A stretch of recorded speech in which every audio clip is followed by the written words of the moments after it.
Yes. Good evening, Miss Malika.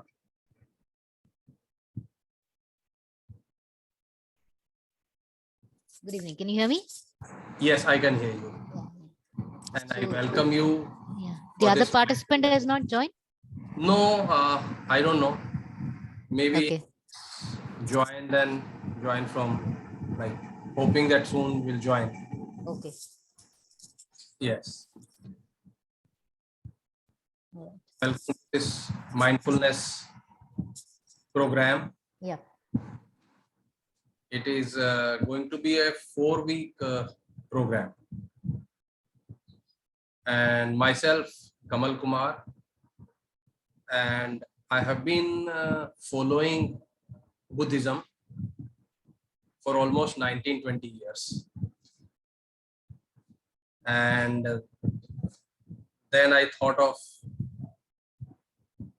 that, Buddha taught such a wonderful philosophy or teaching for human beings and how to conduct or how to live their life. And if we follow, if we understand and then follow, then definitely our life can be very different than we even think of. And from there, I thought of let me use this platform, that mindfulness, which is very much need of the hour, because a lot of people are going through emotional disturbance, stress, anxiety. Myself, I've also gone through that. And then I saw the effectiveness of this tool, you can say. And I said, yes, I should reach out to as many people as possible. So from there, my journey started. And unofficially, I have sort of impacted many people's life, and in return they also impacted my life to improve, become a better version of myself than I used to be. Formally, I started recently as a course. So that was from my end. And if I request you to share a little bit about you, Malika. Sure.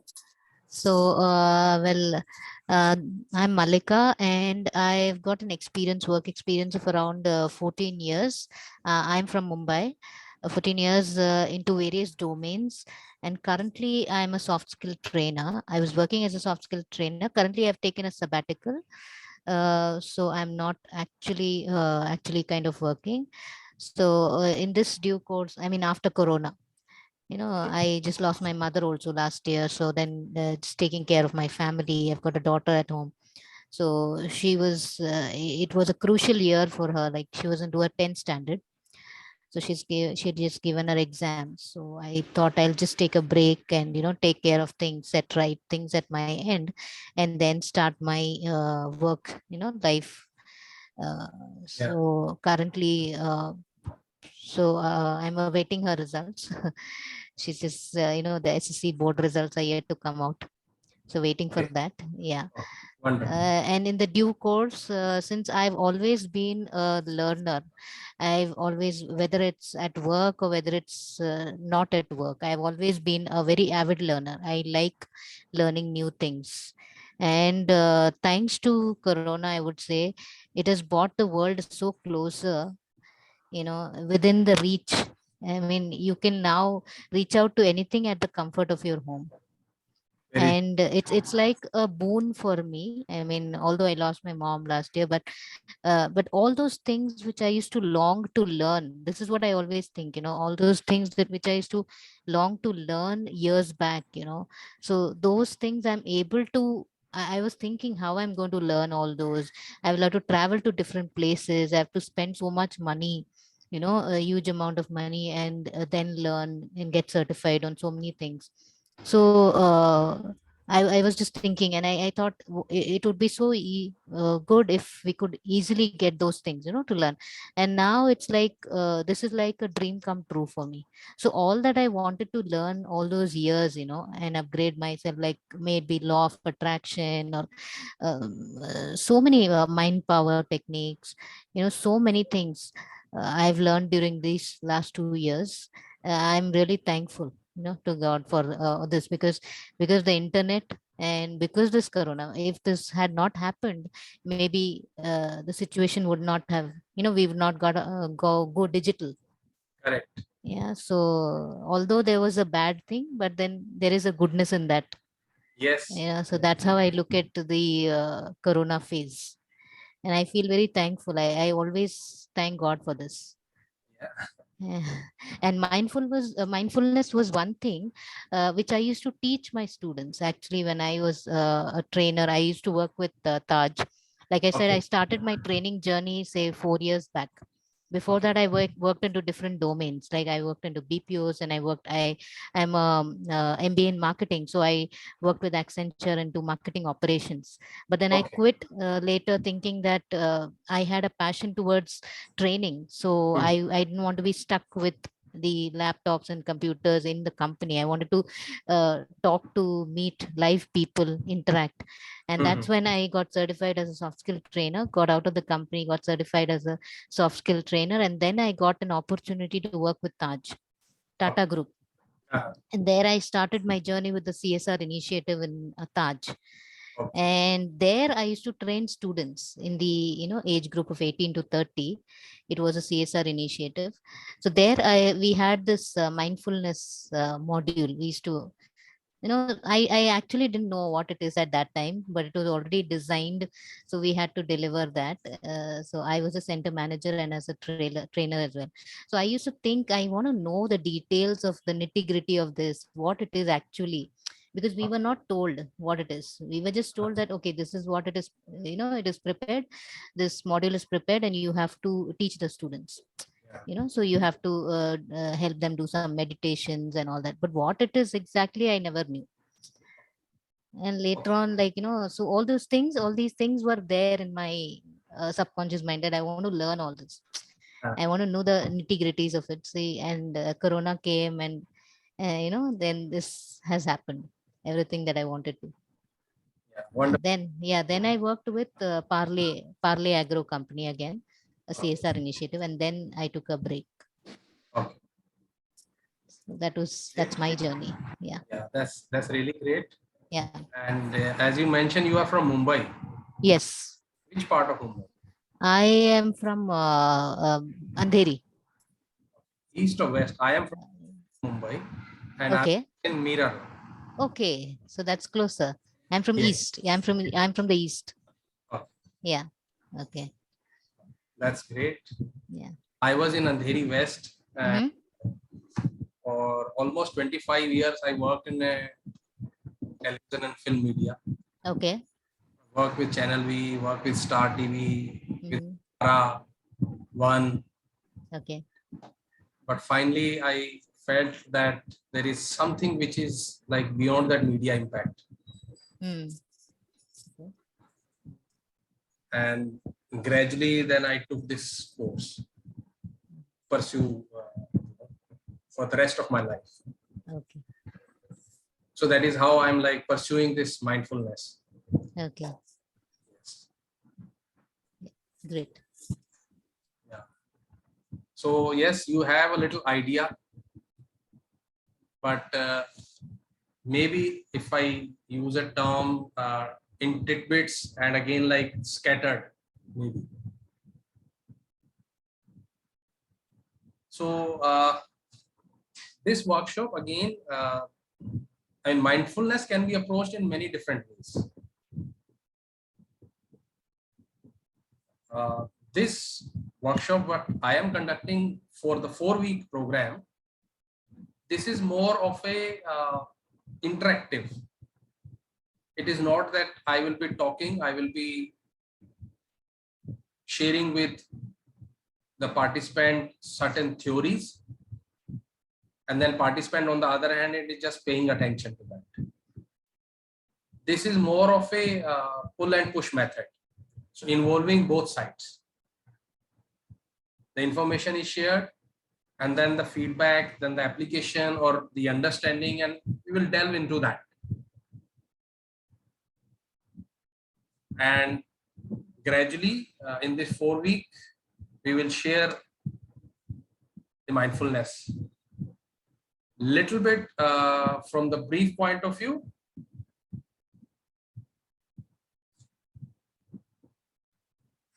Definitely, if you look into the history, the sages and monks, maybe priests and all that, they have been practicing mindfulness. But it was Gautam Buddha then who made it formal. He reached out to people. And he taught that 4 noble truth. One of the truth is that there is a suffering in life. Is it okay if I get into that little philosophical way? No problem. Yep. Yeah. So Gautam Buddha taught that 4, the eternal truth, that there is a suffering in life. Then he said that this is no truth number 1, that everybody is suffering. The truth number 2 is there is a cause of suffering. And then the third truth, he said that people can overcome these sufferings. And the 4th truth is he taught that 8 noble paths again. And he said that the 4th truth is that through these 8 noble paths, people can overcome their sufferings. And in that is the mindfulness. The right view, right thinking, right living, right lifestyle. So the 8 noble path. So one is that mindfulness. So mindfulness, being mindful, it includes everything there. In terms of thinking also, in terms of lifestyle also, in terms of even our eating habits. And then it became popular later on when Western adopted this philosophy. And then they made it into a more of a science-based. So we will get into that detail. Before that, let me share with you the screen.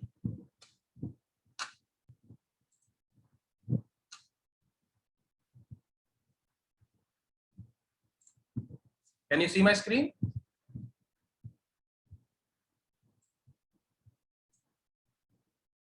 Is my screen visible? Yes, I can see. So this is a small 5-chapter autobiography, sort of a poem.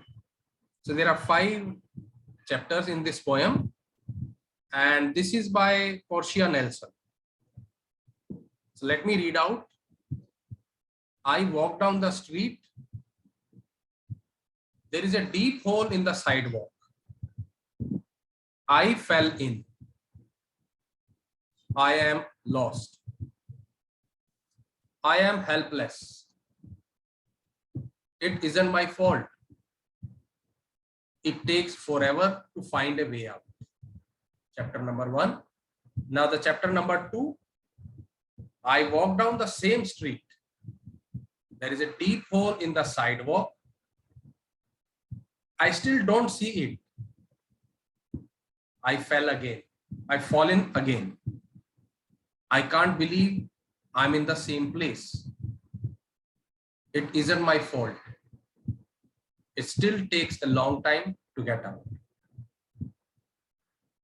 The chapter 3, I walk down the same street. There is a deep hole in the sidewalk. I see it there. I still fall in.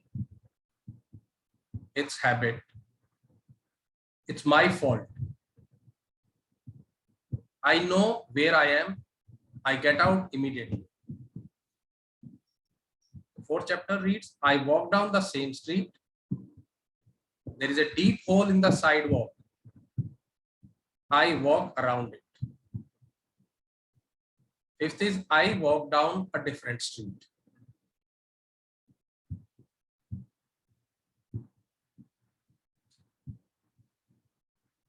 So is it, you think that describe somehow or somewhere related to life?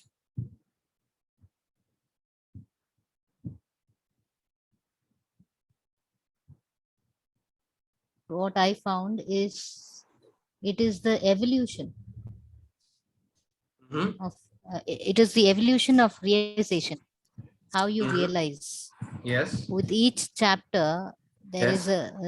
the person is evolving Correct. and realizing. I think the final stage is when you could say that the person was mindful enough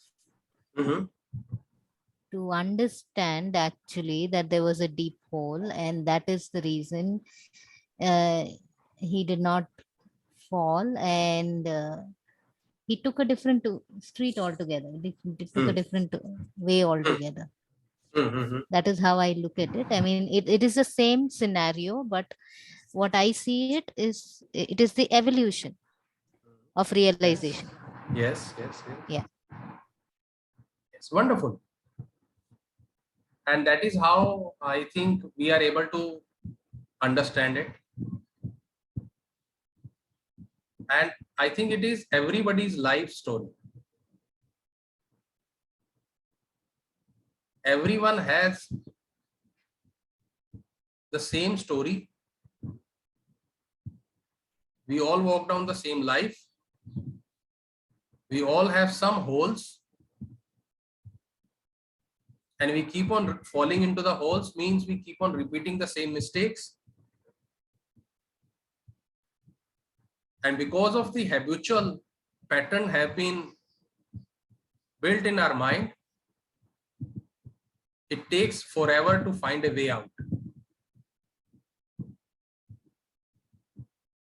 And then when one start understanding that one is repeating the same mistakes, at least now the person has becoming more mindful.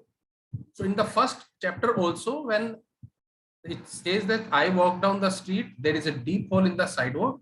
So that means he's mindful. Only thing is he is not able to take that action. And in the second chapter, blaming others. It is not my fault. Blaming the society that people are this way or that way. This is the corona situation, like you mentioned. So people are blaming. Again, mindful, but still on the other side. Then third chapter, yes, little more evolution. At least started controlling the mistakes. I get out immediately, not making the same mistakes and staying in that mindset for a longer time.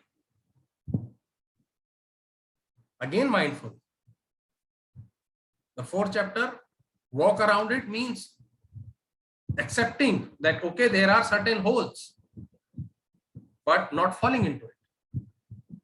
And walk down a different street, then the evolution that, yes, the person is like now beyond that judgments.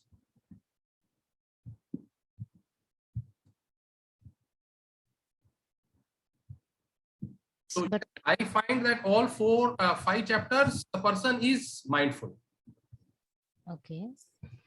What I feel is the first chapter is it says clearly that I am lost, I am helpless. Correct.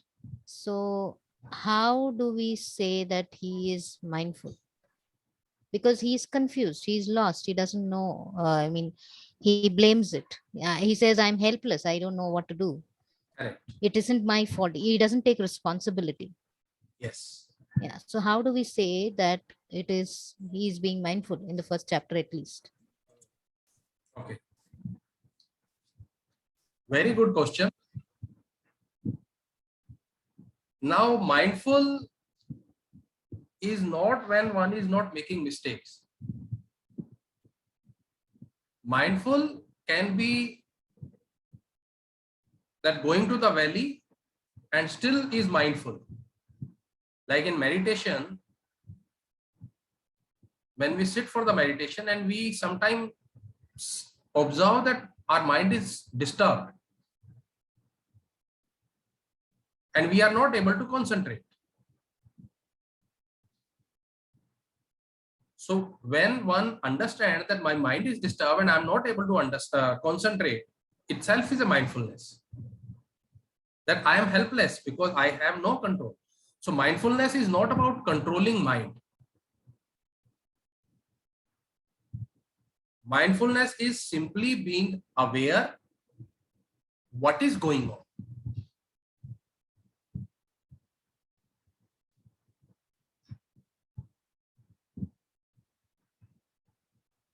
And at the same time, mindfulness is acceptance that this is how I am in the present moment.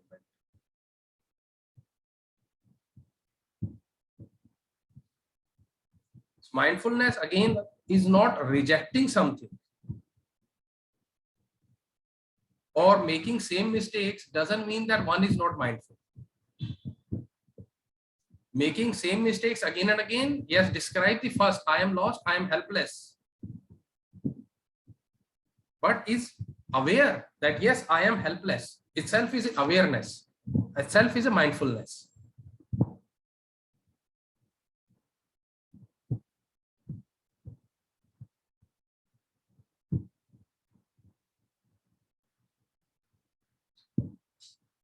Is it?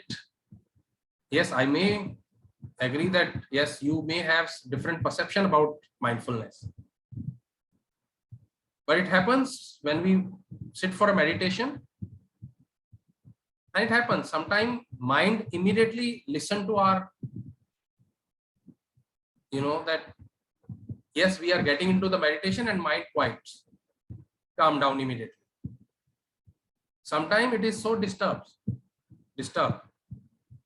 that we try our best to remain focused on one activity, breath, or maybe counting, or maybe different kinds of meditations. But mind keep on going back, to the square one, that keep on throwing the same thoughts. So when one realizes that my mind is disturbed and the same thinking or thought are being repeated, is mindfulness.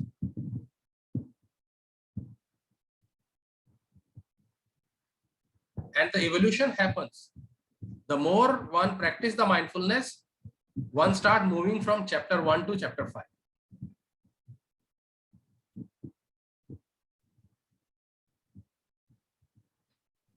Poem is written by? Sorry? This poem is written by? Who's the? Yeah, this is written by Patria Nelson. Patria Nelson. Okay. And it describes, I think, everybody's life.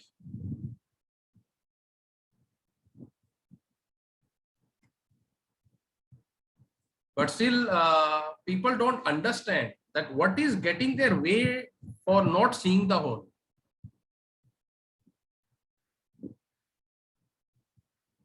Or they are not able to understand that what are the areas they need to work on.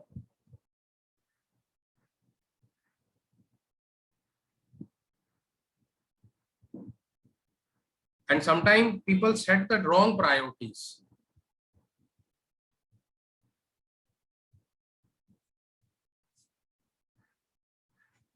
Their priorities are either money, or somebody's priority is being famous. Since you have, I think, learned the law of attraction. So what is driving people? And they are not able to see the whole. And again they are falling to the same hole. And they are blaming people.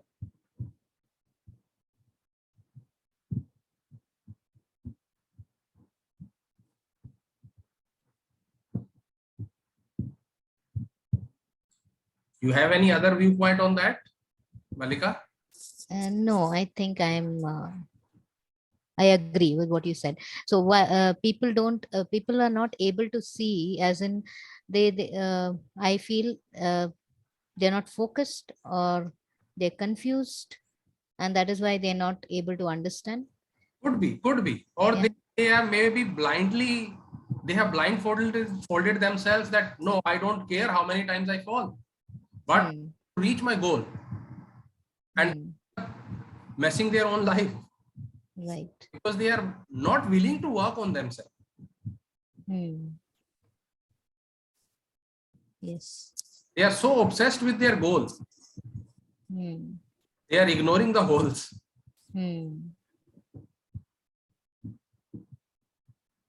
Yep. And that is why they are missing the whole point of need to be mindful. They are mindful, but they are not accepting their fault. They are helpless in front of their own habits, or their own personality, or their own nature, whatever we call it.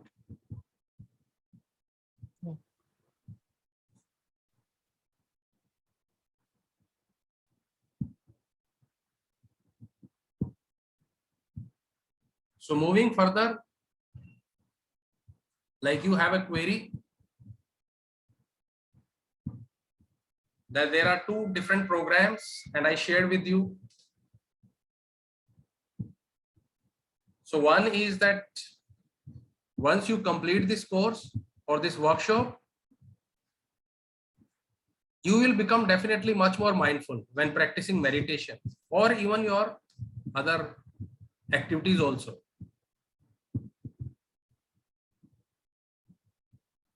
Because I also had a different perception about mindfulness, or so many times about many things we have a different perception.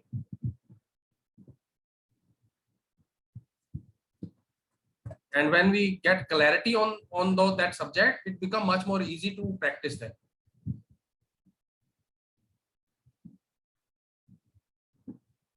So yes, you will be able to practice, and you will be able to teach also. You have already experience of teaching meditation, mindfulness. So after this, you will know more about mindfulness.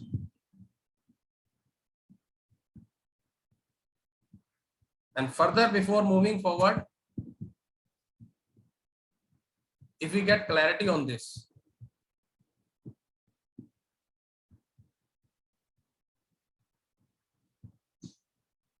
so what is your objective? I want to practice mindfulness because.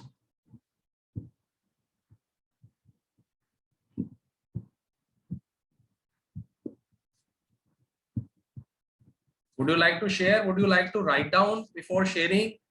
Maybe get more clarity in your thought process.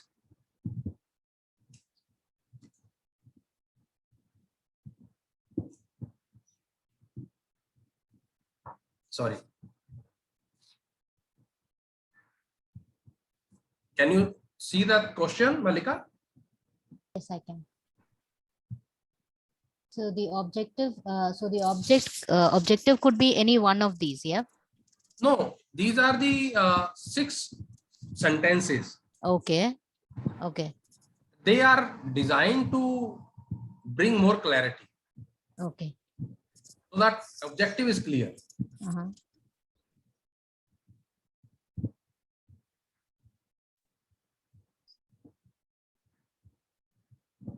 So what is the reason for practicing mindfulness?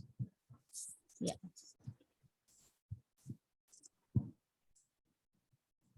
So the reason for practicing mindfulness is uh,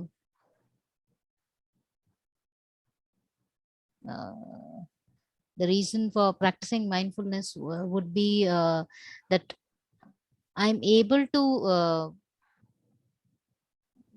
able to come across the obstacles. I mean, see the obstacles as obstacles, not blame it on others. Take responsibility, like I saw in the last slide in the poem. Yeah. So very often when we are not mindful, maybe we would not look at those obstacles as created by self. Sometimes it could be by self. So, and that is why maybe we blame it on others. So I want to I want to practice mindfulness because I want to own the problems in my life. I want to own my problems. Okay. Yeah. No right or wrong answer into that. Yeah. All have a, And not blame it on others. yeah. Okay. Very good. So And the second later one, on also. yeah. Yes. The second one, I'm hoping mindfulness will give me more clarity. It will give me more clarity. It will, it will give me more clarity about whatever it is. I'll be able to see a problem as a problem, maybe come out of it with much more, uh, you know, in a much more better way by understanding, okay, that this is a problem. And so clarity will help me in that. I mean, and if I'm more mindful, I I will be able to be happy and enjoy life. Yeah, enjoy life, because what happens is many a times in life, there are good times, there are bad times. When there are good times, we don't, I mean, there is no blame game, of course. We don't say that I'm happy because of this person, I'm happy because of that person. We forget to be grateful. Yes, we even forget God many a times. Yes, but when there are problems, then we tend to blame it on God, Yes. blame it on people around कि इसके वजह से वैसा हुआ, उसके Hmm. वजह से हुआ, मेरे साथ. Sometimes you tend to pity yourself कि why me, मेरे साथ ही ऐसा क्यों, when others are happy, and the problem in my life has come because of this person, or God has given me this problem. So when I'm mindful, I will stop that blame game. If I'm more mindful, I will be able to enjoy uh, the essence of life as it is. As Wonderful. it is. Wonderful.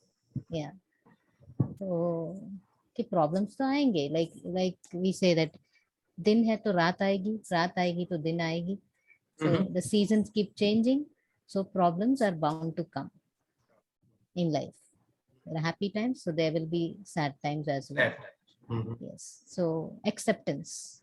I will be able to be open to acceptance if I am more mindful. Yeah. So I think that is the crux of all that. Yeah.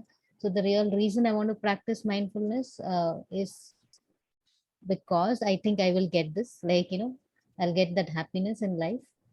I'll be able to own my own, I mean, share. Of course, we share. Many a times we don't share our happiness also. We are selfish in that. Like, ye mera hai, that selfish attitude.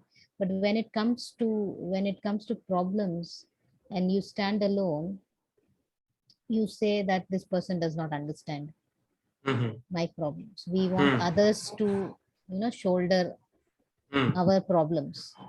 So I think when we are mindful, we will not do that. It will make us much more stronger. We'll be aware. Yeah, the awareness will come in, and that will give us clarity in life. That will make us understand that, you know what, it's life, so it's bound to happen. Yeah, so and that's what I feel. So mindfulness will give me that clarity, like I said from beginning. And and for me, finally, mindfulness is being awareness. Yes, yes, yes. That's what I feel. Okay. So further, moving further in this workshop, you will learn the triggers to be mindful. Like our mind is conditioned, and it's a nature of the mind to think. But when left alone, we see something and something triggers in us.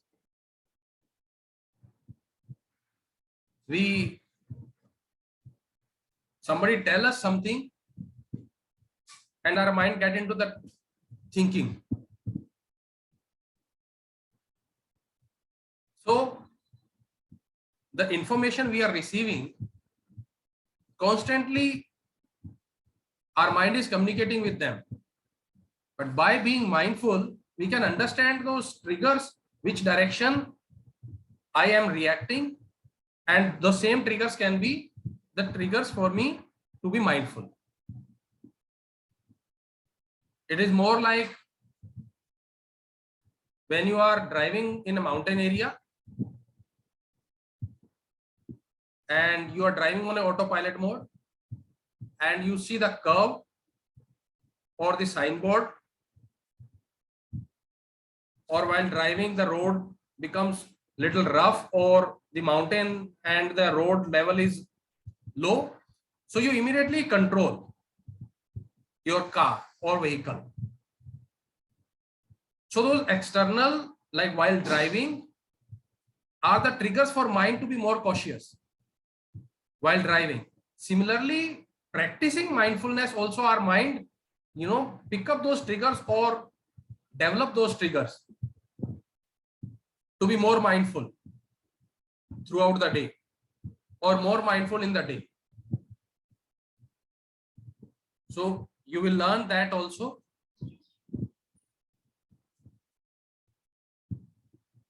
And again, this wheel of life mindfulness. So you can see that this has some 8 or 9, the areas of life. It can be less also, and it can be added also, subtracted or added also. So like a family and friend, consistent growth, finances, physical health and body, that emotional health, career, money. And I will share with you in a worksheet also. And again, that based on that, this wheel of life mindfulness, if you know that, very good. But if you don't know that, then these are the areas reflected in this wheel, and we need to check that which area I am more balanced and which area of my life is imbalanced. And if we join the dots, suppose family and friends are here, consistent growth is here, then finances are there. So these areas are up and down, and if we join those dots without picking a pen or pencil, how will this figure come up? And if we imagine that this is a wheel of life, and those, after joining the dots, what shape it forms, and if that becomes the wheel of my life, then what kind of the smooth movement will it there, or it will be a very bumpy and difficult. And then checking that, okay, which areas are that I have been ignoring, and I need to become more mindful, and why they are important. So balancing that wheel of life through mindfulness. So you'll understand that also. Then what the poem also reflected, the psychology of mind. So it is very common term we have heard, that monkey mind. It came from a Zen Buddhism.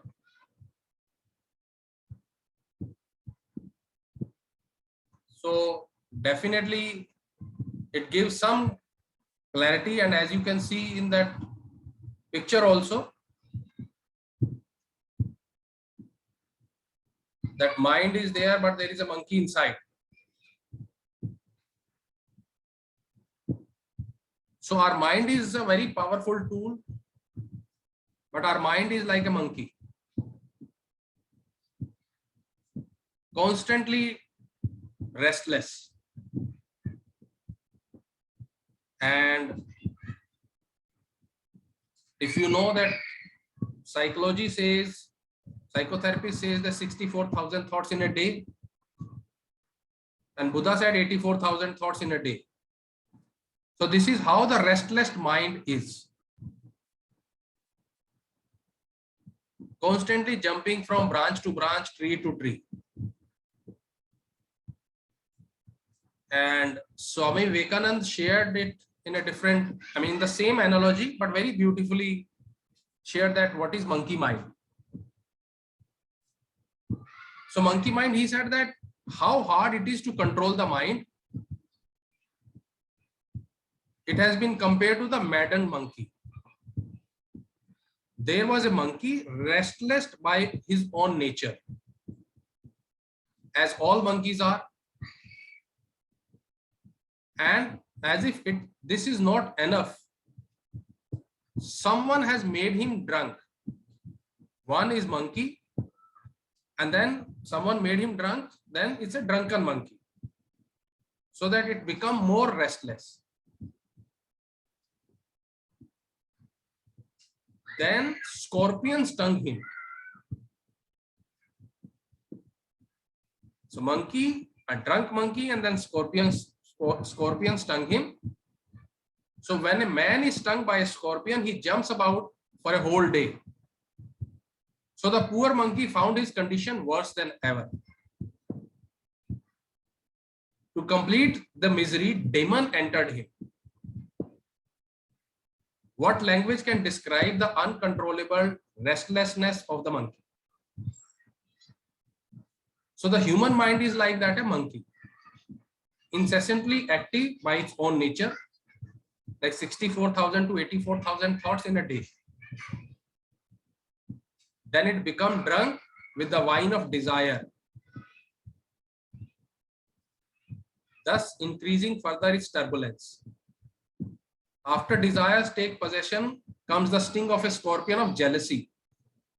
So people are jealous of other people's success.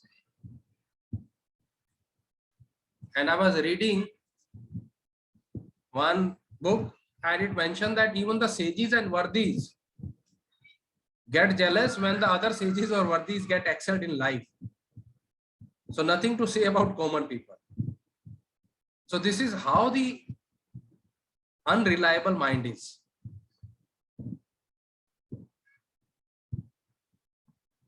And last, the demon of pride enters the mind. And we all know that pride or the ego is one which is the most dangerous thing. And from this monkey mind too, we will develop that monk-like mind. And that is what is that becoming more and more mindful before any activity. If we become mindful, then it become much more easy than to like practicing or being as calm as this pictures show, that sitting calmly. As the picture shows that in a meditative state. But becoming mindfulness doesn't mean that only when we are meditating, we are calm.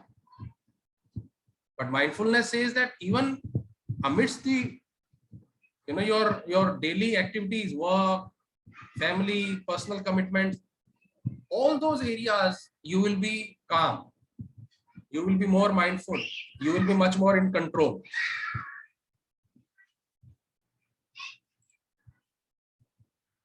So now I would like to know your understanding of what is mindfulness. It will give you also clarity, and it will also give me more clarity to share with you or learn from you.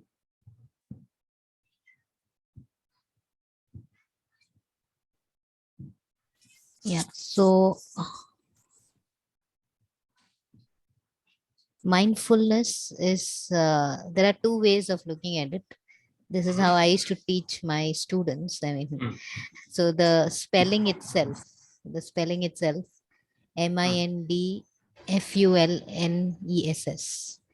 And the other spelling for mindfulness is FULL. When your mind is already cluttered, okay, there is so much of traffic jam that the mind is full. So you will not be able to absorb anything more. Okay, so you have to declutter your mind and be mindful. I mean, when you declutter your mind, okay, it gives you focus, it gives you clarity, it helps you know what you want in life, what is your goal or what is your aim, what you want to do in life, and then take steps further ahead with that clarity. And that's how I used to explain it to my students. So we used to do this the first thing in the class, the morning when they come in. So I used to explain it as this way. Yeah. So very good, very good, very good. At least, yes, it is giving you clarity. Yeah. Then, of course, you will again learn more in that. I don't know whether you are aware of these 3 states of mind. So why people suffer, why people experience or go through anxiety or stress or depression. So these are the 3 states of mind responsible for that. And surprisingly, when I practice Vipassana, I also learned that mind is constantly like the monkey mind, constantly going back, forth, back, forth, back, forth. Either it goes to the past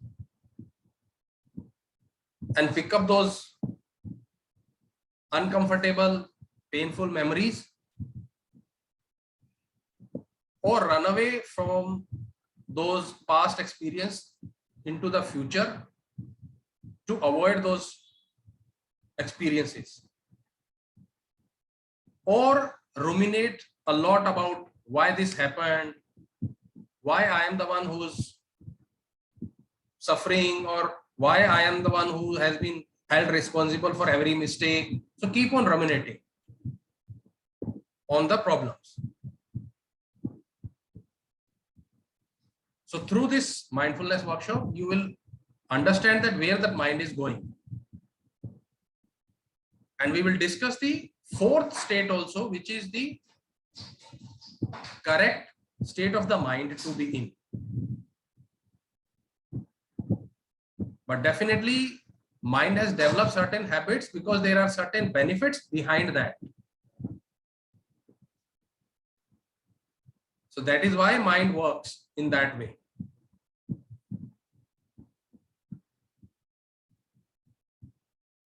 If there were no benefits, then mind would not do that activity. go to past or go to future, or ruminate on the problems.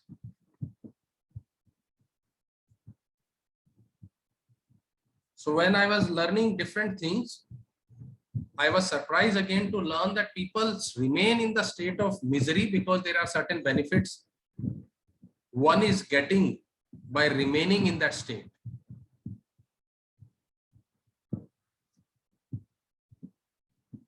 So again, as the question says, that what are the benefits of your mind's ability to project forward? Again, now we are here talking about not emotional benefits. So what are the benefits of your mind's ability to project forward? Why do we, or like you have done the law of attraction, why do we think about that? Why do we visualize that?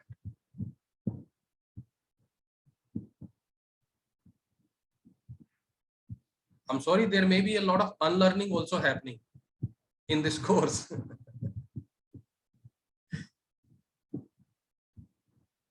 No problem. Sometimes when we have to learn, we have to unlearn the past so that we can learn the present. Correct.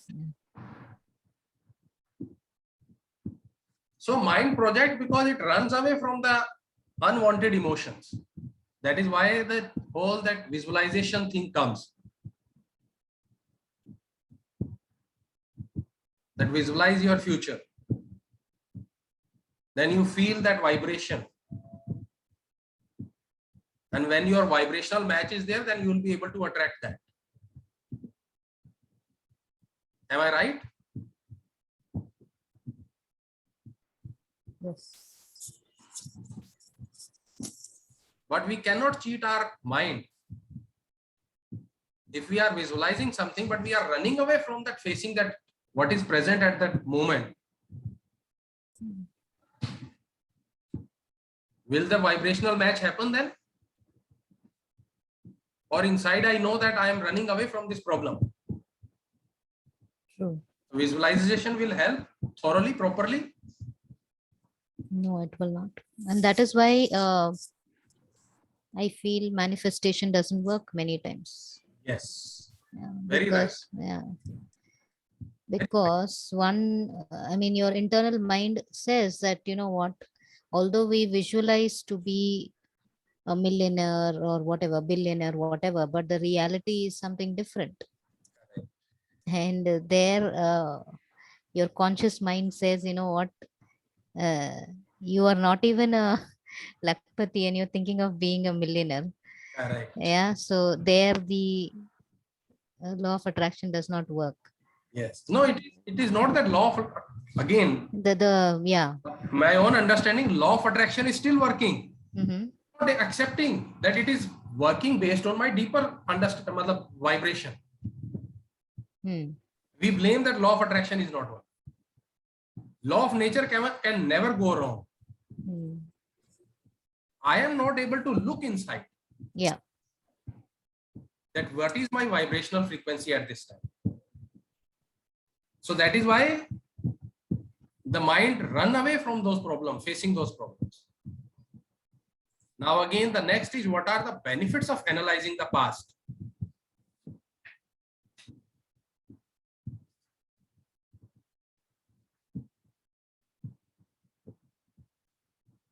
Any sharing on that, Malika? Benefits of analyzing the past, I would say that your past is always a learning. It is a path that you have crossed. Okay, so correct. Mistakes are what do you call? The path to failures are the stepping stone to success, like they say. Correct. So when you analyze the past, you know that what this is what I had done last time, and this was the repercussion of that. So probably, I should not be doing this. Yeah. And it is a learning. Yeah. Yes. And other side is that I have done this in the past and I achieve certain benefits. So let me do the same thing in the same. same manner. Correct. So the risk factor is less. So the next question is, what are the benefits of permitting the mind to wander?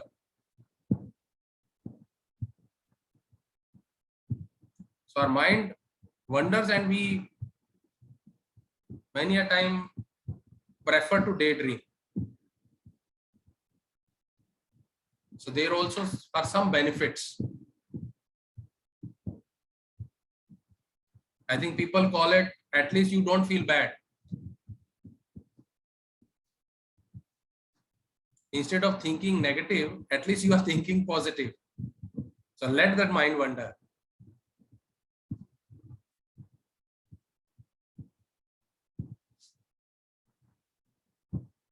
Your viewpoint of view on that? Yeah.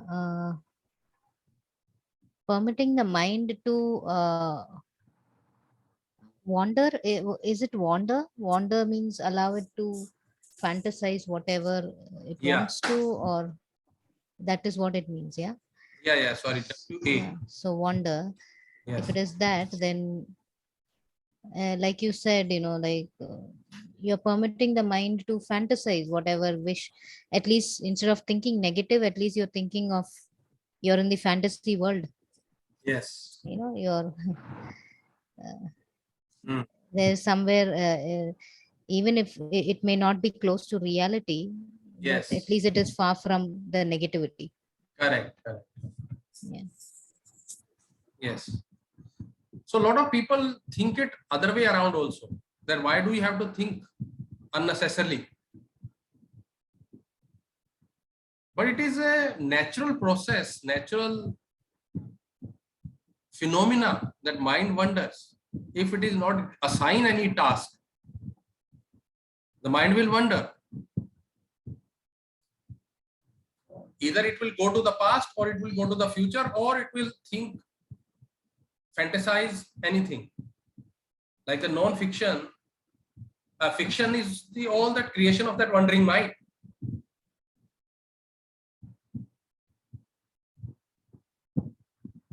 So it is beneficial also. If it is working for a person to live a better life, become a good writer, fiction writer, let your mind wander. Let your imagination do the work. And it is a natural process of the mind. Like that heart has a work to beat. Similarly, mind has a work to wonder or to create thoughts. So like the heart cannot stop beating, similarly mind cannot stop thinking. And it becomes problematic for people then, when the mind is not in their control. And they said that something is wrong with this person. This person doesn't have a control on his mind. But again, psychology says that we all are unique. We have not taught the benefit of being unique and how that uniqueness can help one to grow. There are certain concepts, good concepts, but only in terms of theory. So like somebody's mind is wandering and writing good books. It's a wonderful thing. Like I shared with you, that mind goes to either past or future or ruminate over the problems. So in that case, the best state, or that mind has forgot to be in the state of in the present moment. And it is hardly in this present moment. It is always running and skipping that central bridge, which is the present moment.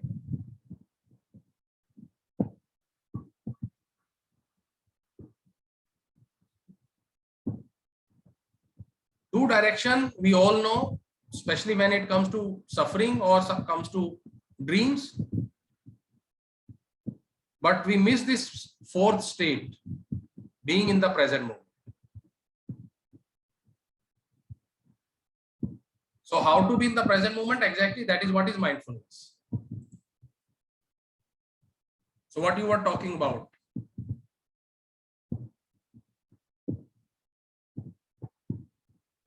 Was it the same thing you were talking about? Yes. Yeah. Yes. So this dog is in the present moment only. Whatever is in front of that dog, the trees, the sun, the horizon, is only there in this dog's mind. On the other side, this person, though is on the morning walk with his pet, but mind is all over the place. So not mindful in the present moment.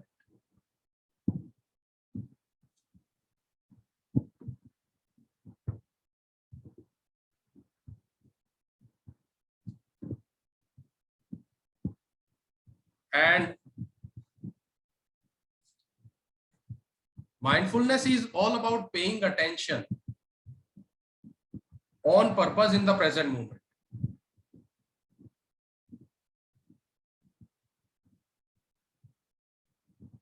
And mindfulness comes from the Indian word sati. Vipassana, you know that? Yeah. And I think first 3 days they teach only anapasati. Mhm. So the sati is the awareness, that attention, that remember. So what is awareness?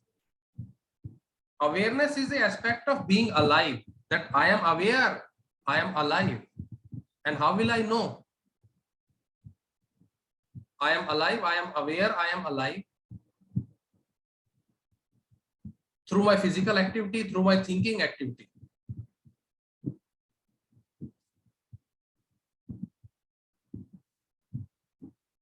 Through my desires. I become aware that I am alive. Then is the attention. Attention is again that it's a mental projection, that focus attention, that focused awareness on one particular thing, rather than like the picture, 20 things, 50 things. So no attention at all, just thinking only. And then remember. Again, remember is not what I forgot. Remember to be mindful. Not remembering my past lives. Not remembering where I kept things. Not remembering what mistakes I made. But remembering to be mindful in the present moment. What is going on inside me? How am I experiencing this moment?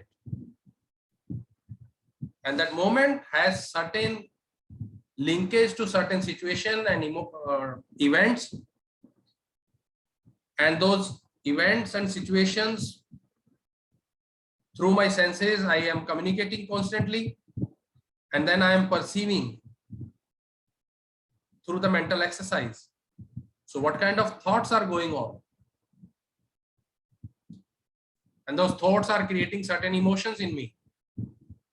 So being mindful, remember, means to being mindful in the present moment. That is what we need to remember. Now coming to the, like I said, that Western took it from here, and Dr. John Kabat-Zinn, who stayed in Burma for a couple of years, and he practiced that Vipassana, And then from that Vipassana, he, in a Western way, he come up with that practice. And he was a doctor in a university, and then he saw the benefit of mindfulness, and he approached hospitals with the help of the university to sort of, helping the patients who were in depression or psychologically disturbed people.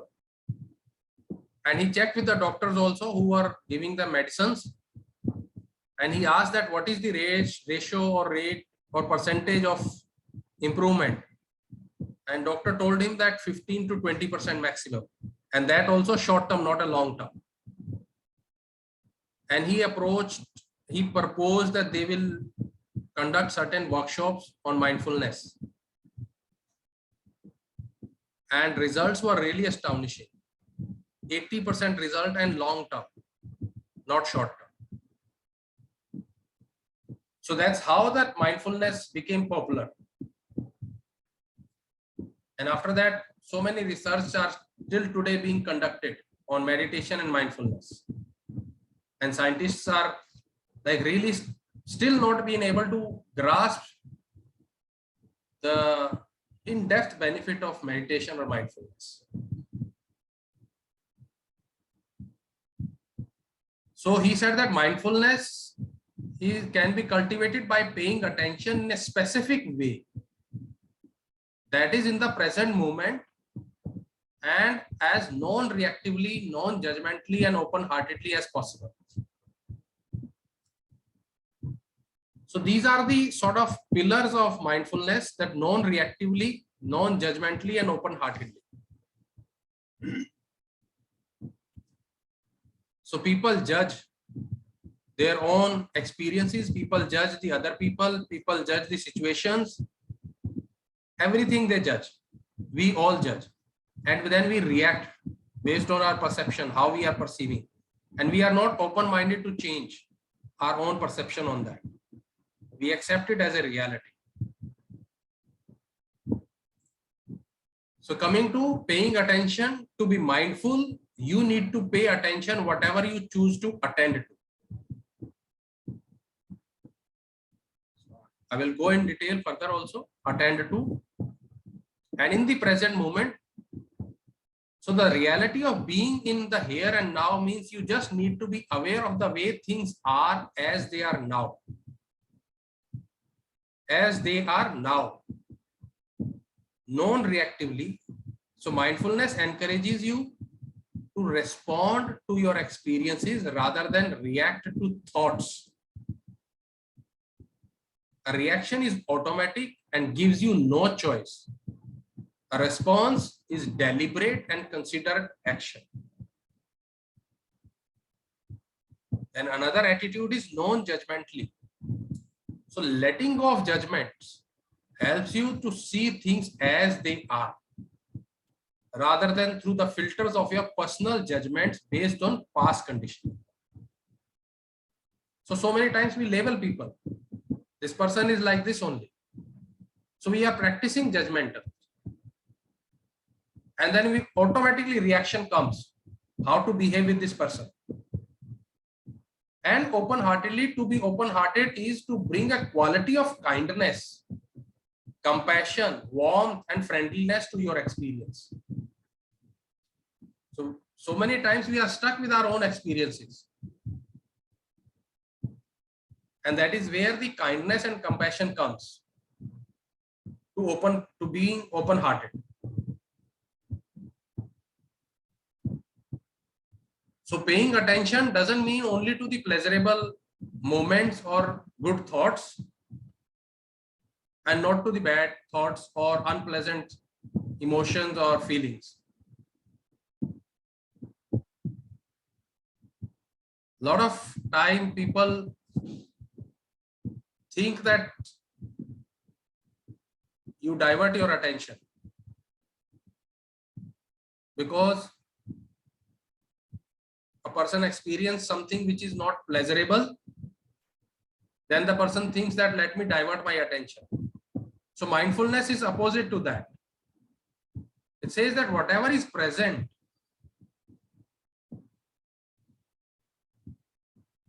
as they are in the present moment. Even my own experience at this present moment, I am feeling my mind is disturbed. I am feeling certain emotions which are making me restless. Be attentive to that rather than diverting. That is what is mindfulness.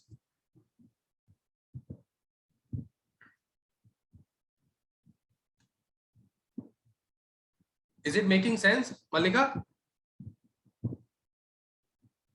Yes. Yes. Hope it is not too theoretical or too heavy. No.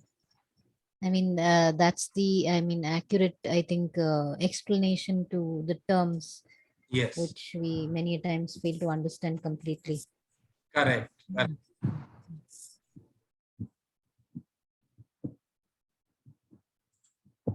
So moving to the, again, our attention, our mind.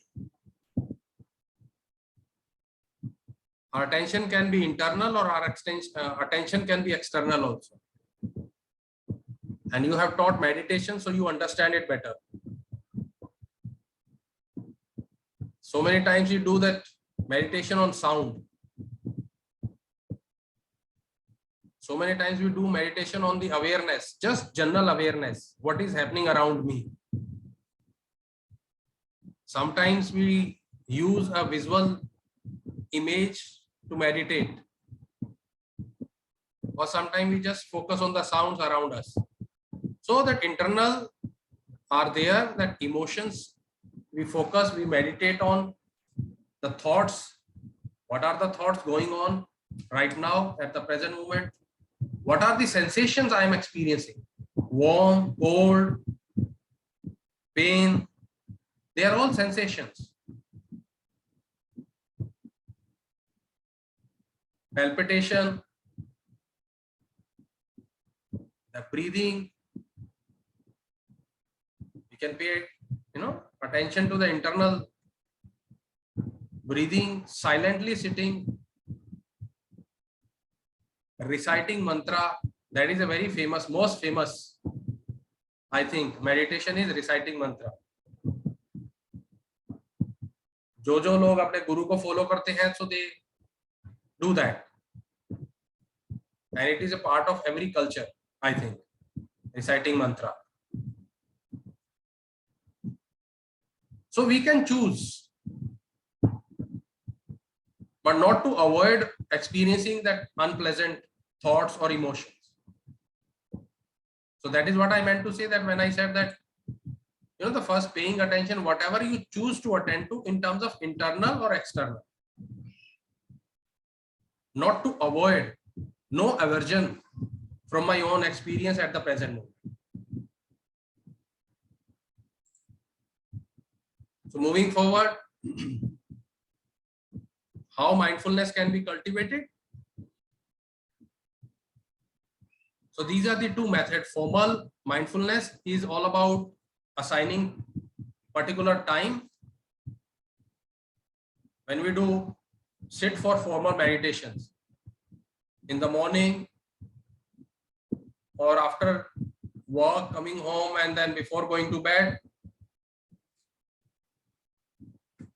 So those are proper, structured in a disciplined manner. And next is informal mindfulness, that is routine activity. We can practice mindfulness without adding any extra agenda in our routine activities. Whatever we are conducting, while doing that, we practice mindfulness.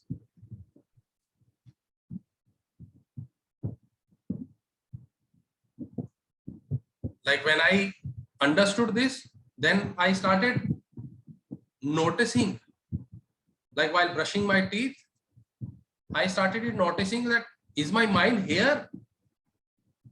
Am I noticing the movement of my hand while brushing? What is the movement? What are the sensations? The brush, against my teeth, my gum, the foam, it is being formed in the mouth, and in between the mind wanders. So even I notice that my mind has wandered now.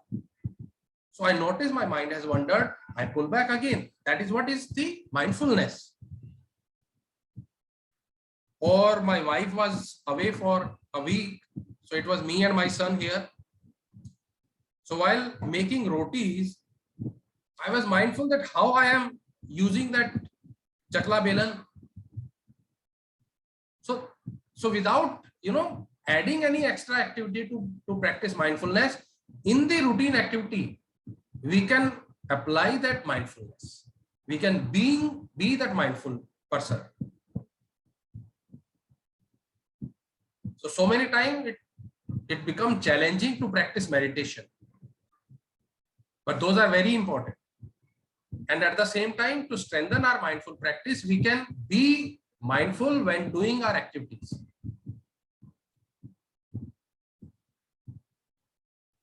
And it has the same cycle.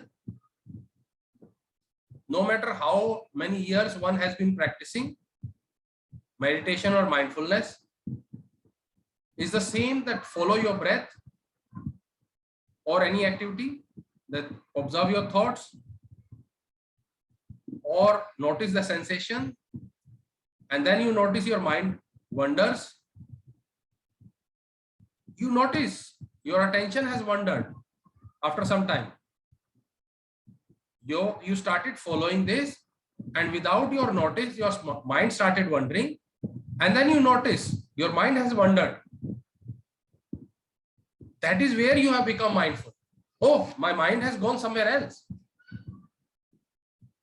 And then you stop wondering. You gather your attention back on that activity, whether you are sitting for meditation, or you are eating, or you are brushing, or you are doing whatever work. Then you redirect your attention back to that activity. The cycle remains the same. There is nobody in the world, Malika, who says that my thoughts have stopped completely. If somebody says, is lying.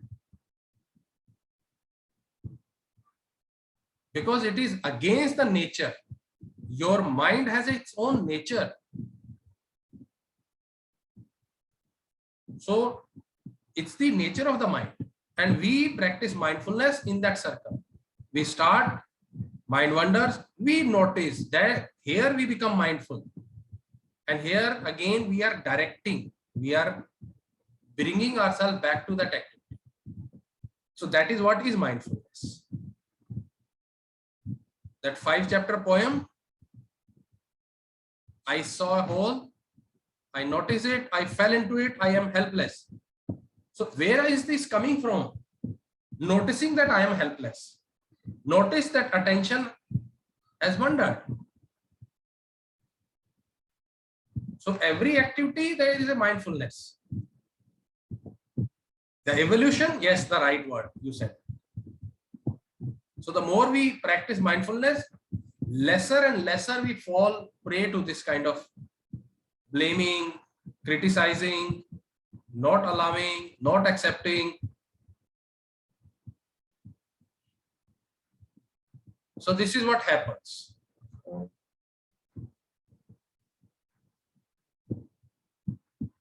So I think now it's like we know that there are two kind of ways, two kind of methods that we can cultivate mindfulness. So let's do one exercise. It's a 3-step breathing space meditation. I will play the audio. And this is 3-step breathing meditation. What are the 3 steps? The first step is that awareness inwards. Inward in terms of what are the thoughts going on? What are the feelings I am experiencing or I am noticing? Because thoughts create certain emotions, and emotions and thought creates certain sensation in our body. So what are the sensation I'm noticing? So my awareness is my whole body and mind. That is the first step. The second step is I narrow down my focus of attention to the breathing. So first, the whole body is the focus of my awareness, area of my awareness. Then I narrow down that focus, and then I again expand, include my again that whole body, becoming aware of my posture. So these are the three steps. Let me play that.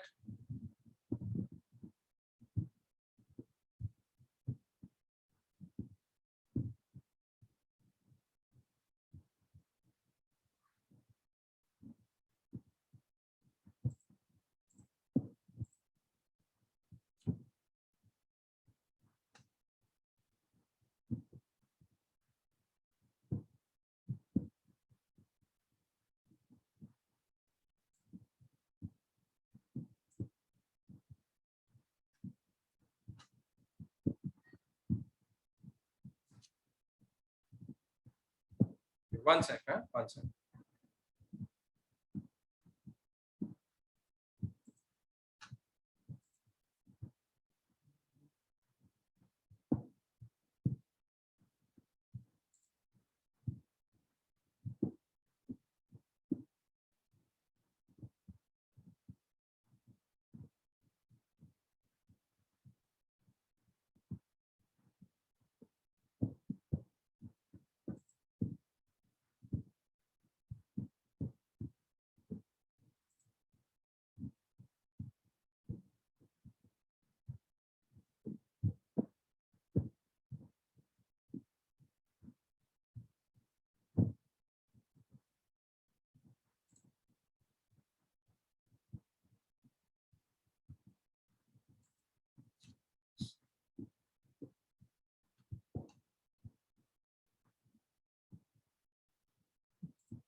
Breathing space meditation. You can do this meditation either sitting or standing. So begin by deliberately adapting an erect and dignified posture.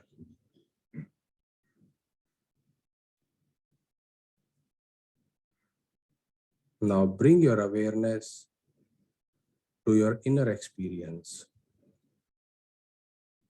by asking a question. What am I experiencing at this moment? Right here, right now. Ask yourself, what thoughts are going through my mind?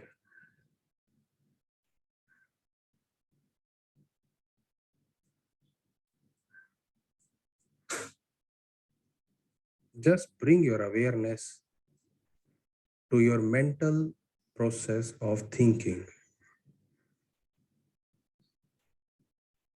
Acknowledge your thoughts as mental events.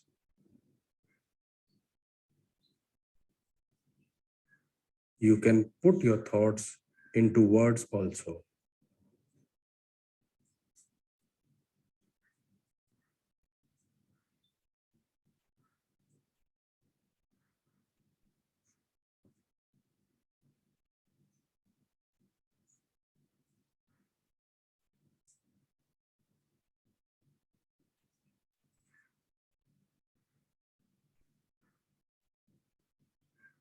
Now from thoughts, shift your attention to the feelings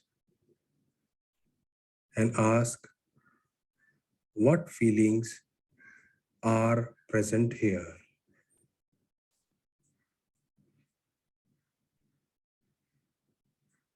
Turn your attention towards any sense of emotional discomfort or unpleasant feelings that are present right now.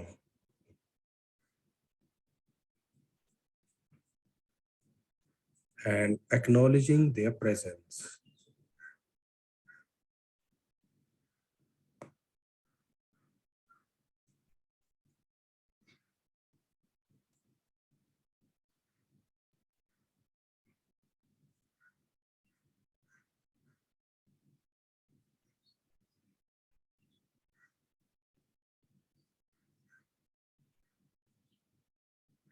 Now ask yourself one more question. What body sensations are here right now? Perhaps quickly scan your body to pick up any sensations of tightness or bracing.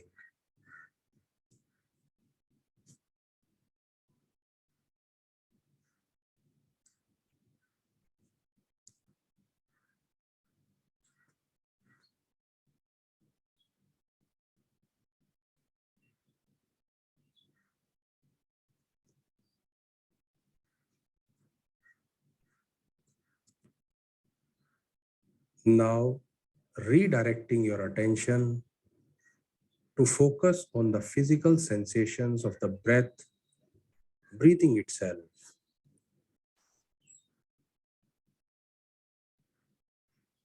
Move in close to the sense of breath in the abdomen area.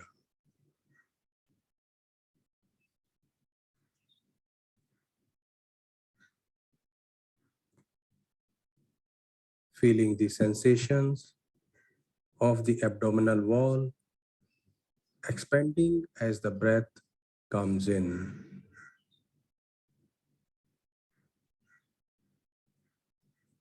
And falling back as the breath moves out.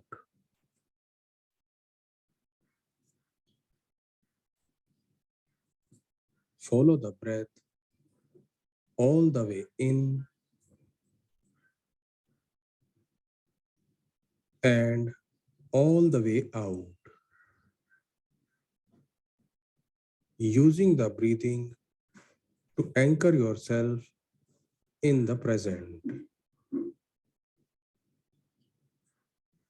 If your mind wanders away at any time, gently escort it back to the breath.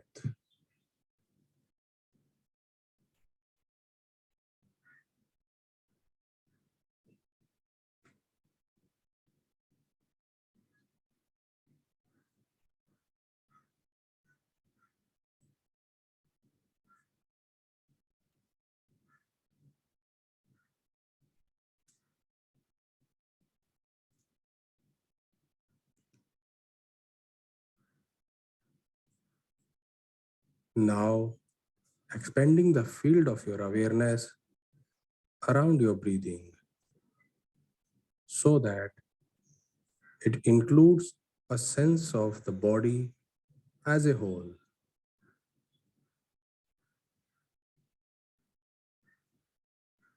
Become aware of your posture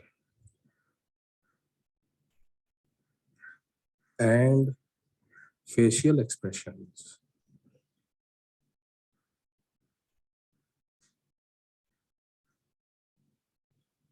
If you notice or become aware of any sensations of discomfort, tension, or resistance, take your awareness there by breathing into them on the in-breath.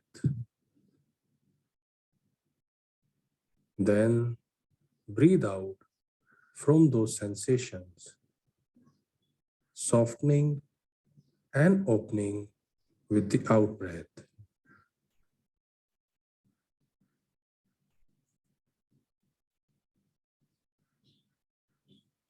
Continue breathing into those sensations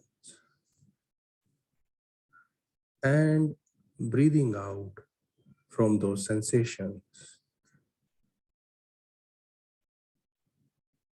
Relaxing with every out breath.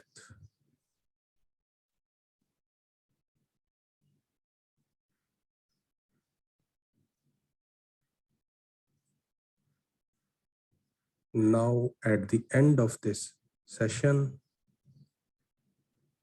narrow down your awareness further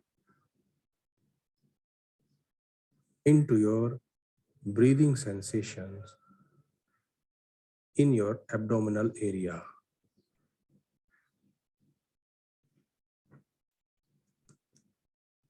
This breathing space is the way out to step out of automatic pilot and reconnect with the present moment. Breathing space meditation.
So how was the experience? The 3-step Yes. I have already experienced in meditation. Yeah. So sometimes it becomes difficult to concentrate. I mean, like you can hear sounds around. Like actually, I'm sitting in a room where the fan, is on and my window is open. So the children, somebody's playing outside. Yeah. So, like my mind was wavering to the sound. And there are trees around. So the crows, Yes. sound of the crow. So I could hear all that. But at the same time, I brought it back to this room. Yeah. And There are sounds in the track also. The crow. yeah, yes, yes. Hmm. And at times I felt like, in my throat, there's some sensation in my throat. I could feel that. Hmm. So kind of dryness or choking kind of. So I brought my attention to that. Yeah. So it's like every moment you're being like, you're sensing whatever you're trying to sense, like, so it was that Following the way. sound. Yes, yes. That's wonderful. Yeah. Yeah. So you can have water now if you wish to. Okay. Yeah. Please have water. I'll also have water. Yeah, sure.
So that was one, that inward meditation.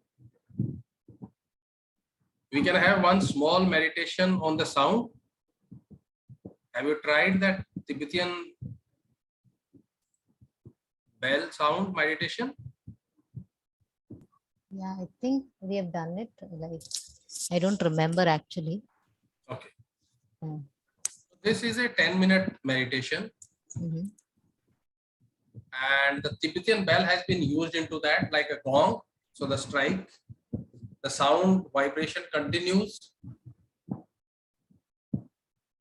and you follow that, you focus on that sound. Again, before the sound completely dies, that again the bell strikes. So it is like, in case our attention wavers, striking the bell becomes a trigger for us to bring our attention back. In the beginning, we talk about the trigger to practice mindfulness. So this is in form of a formal, but in form of informal meditation, it can be linked to somebody is angry, somebody is shouting, and I start practicing being mindful. So sound as the object to practice mindfulness. The smell as an object to practice mindfulness. That smell aroma of good food and you meditate, or that good fragrance and you become mindful. How long you can sustain your attention on that? So this is how that the triggers can be created. Like the birds chirping can become the trigger to practice mindfulness.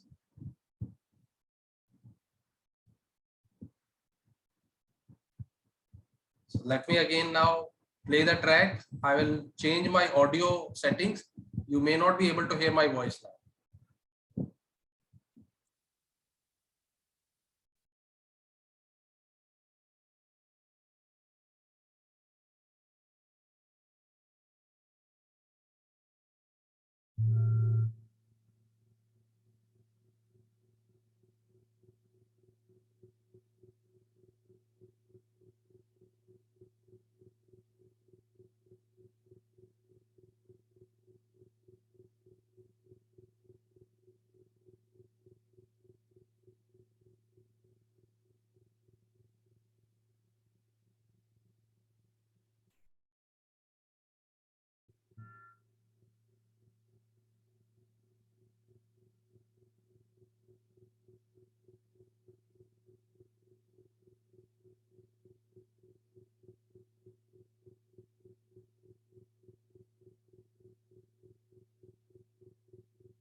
So there was no sound in the beginning. I just noticed you messaged me. Can you hear me? There was no sound. There was Oh, no there was no sound. sound. No, I couldn't hear. I thought it was supposed to be like that only. It No, was no, just no. blank, and then there was like very feeble, ekdam dheere se there was some sound, but it was Oh, not a bell sound at all. it is a gong sound. Yeah, yeah. Okay. But वो gong जैसे नहीं था. मतलब it was not that Yeah. yeah, forceful sound नहीं था. So I thought Oh, it was supposed to be that way. no, maybe that. So you were already into that state. So I just text you. Correct. I just saw that. I'm so sorry. The whole idea was that, like you mentioned that in the previous meditation, that mind get distracted by the sounds from outside. So this time the sound itself became the object of meditation. So the difference between, how we are able to self-control the focus. So that was the whole idea. So that there was hardly any sound. So it was more, I think, disturbing for you. I was thinking like it was supposed to be that way. I mean, I was just having that thought in the mind because there was silence and then suddenly there was like kush kind of sound, like that. Okay. So I thought it was supposed to be that way, but I did not want to disturb you. So I just followed it. I just went by the flow. Okay. Really sorry. Anyway, I will just practice. It would be there in the LMS, no? I mean, Yeah. okay. So you can practice that. Yes, I will share with you. And yes, based on now that you're sharing your feedback or any question you have. Yeah. So the question I have is that, I mean, we used to do this mindfulness activity, like, each day we used to do a kind of, what is that, body scan or different kind of Meditation. meditations. So my students were like not that mature, kind of like just 18-year-old, just in that adolescent, young teenage, that Correct. flamboyant age. So they used to say, ma'am ये सुनने को तो अच्छा लगता है लेकिन हमसे meditation नहीं हो पाता है. Even that 5 minutes, like, Yes. so why does it become difficult? Why are we not able to, like, many a times my students used to say that, ma'am, neend aa jati hai. Like many of them used to go to sleep, so why is it that it happens? Like, Yes. So Is mindfulness and meditation different? I mean, mindfulness, of course, is awareness and all that stuff, but meditation में mindfulness आता है या what is, like, that was a confusion. So I used to tell them, ठीक है, नींद आता है तो सो जाओ, just go to sleep. It's just that your body is not allowing you to meditate, because I did not have an answer then, so I was still searching for it. Yeah, so okay. So the first one question is that, is there a, what is the difference or mindfulness and meditation? So mindfulness is mindfulness whether you are doing a meditation or you are doing your routine activity, like brushing your teeth, walking. During walking, you pay attention that your feet, how they are touching the ground, and then whole weight shift happens, then how that body sensations are experienced. So that is mindfulness. But like sitting formally assigned time for meditation, you may not be mindful.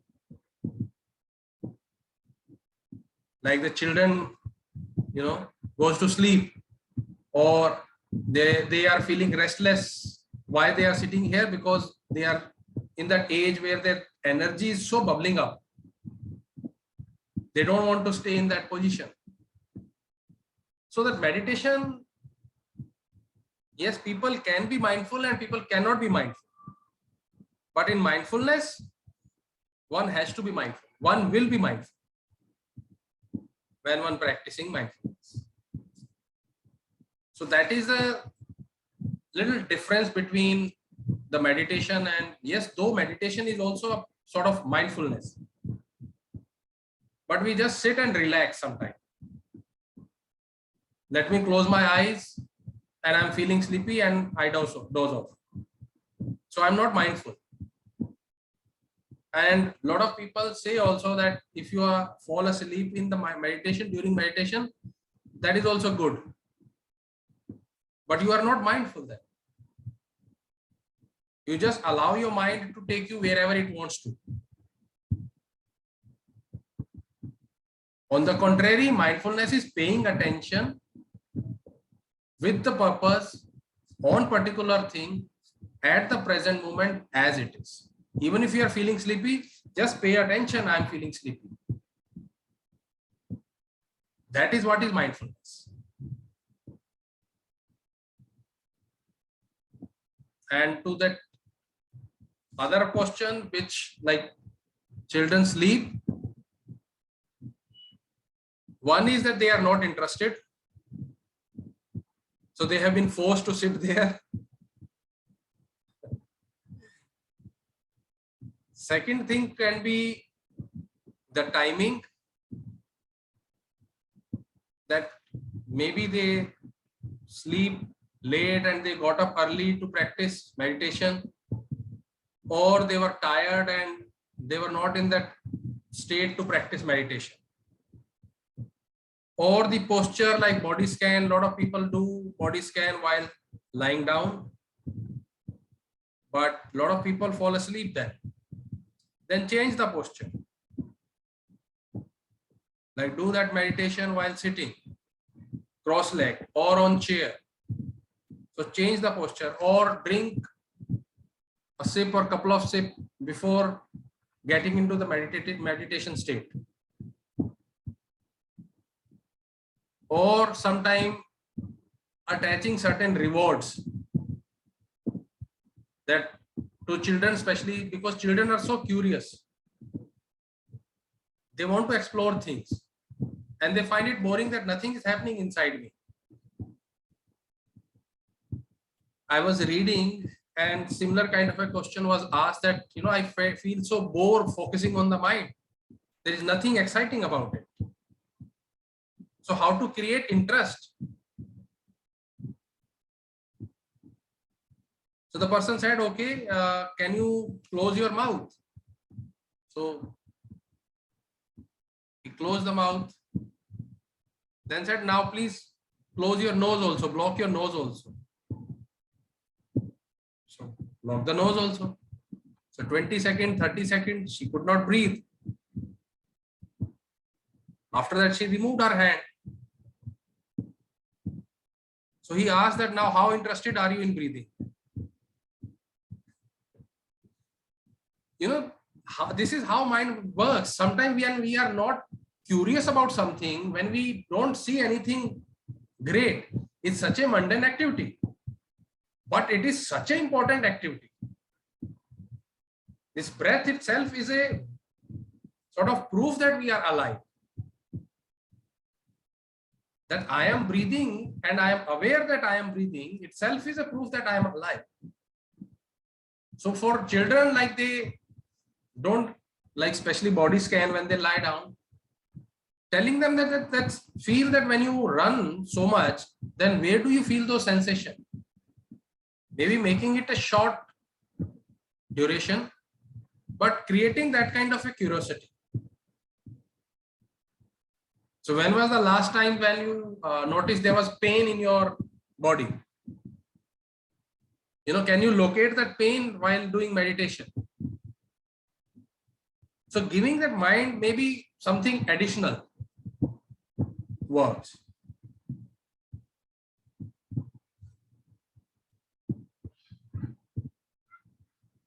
Because we are constantly searching for something external stimulation.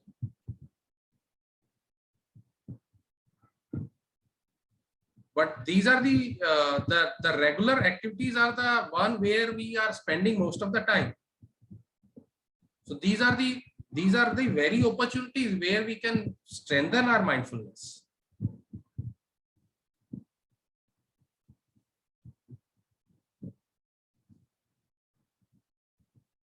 So does it answer to certain extent?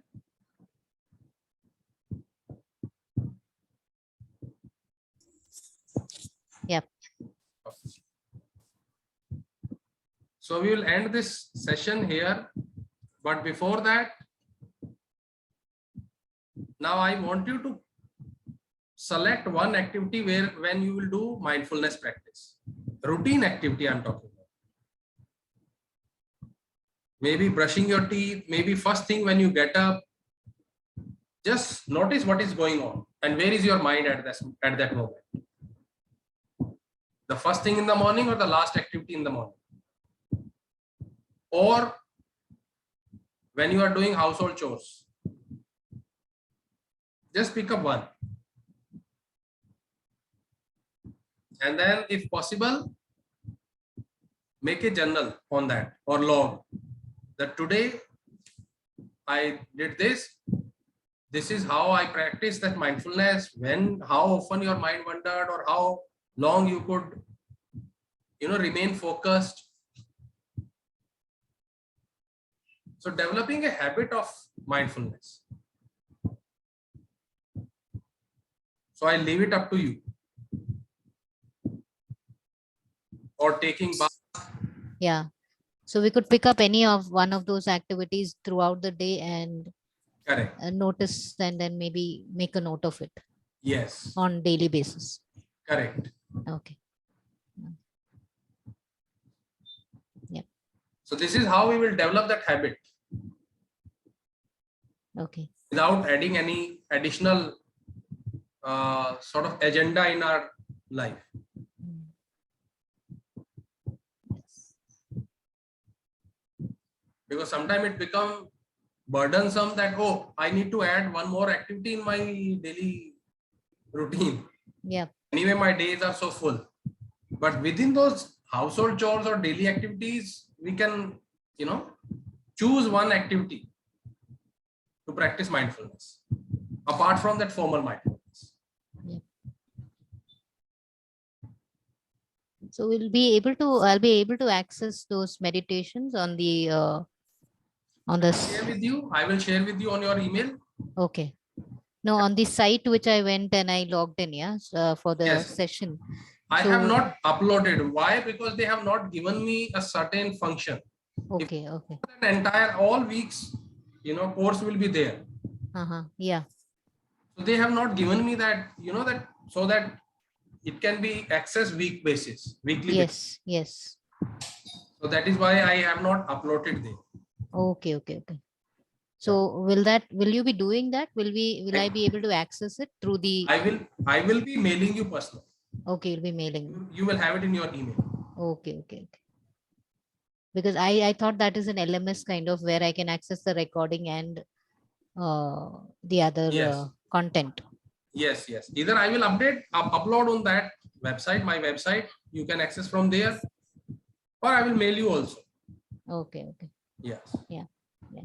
Just let me know. Whatever. Yes, I yes, mean, sure. whatever works. If you Yes, can mail and me, or I can access it from the site itself. If correct. there is any other content, like there would be some other reading material, no, on this, on what we did.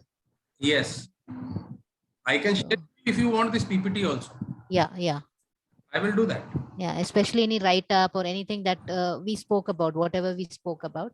Correct. Like, you would have some explanation to whatever Yes. was spoken. Yes. So if you could Yes. share that as well. Yes. As a reference point. Correct. I will do. Yeah. Okay. Yes. Yeah. We Thank will you. meet next week, and yes, we'll Yeah. discuss how we could practice mindfulness. Yeah. Thank you. Thank you. Thank you so much. Thank you for your time. Yeah. Thanks.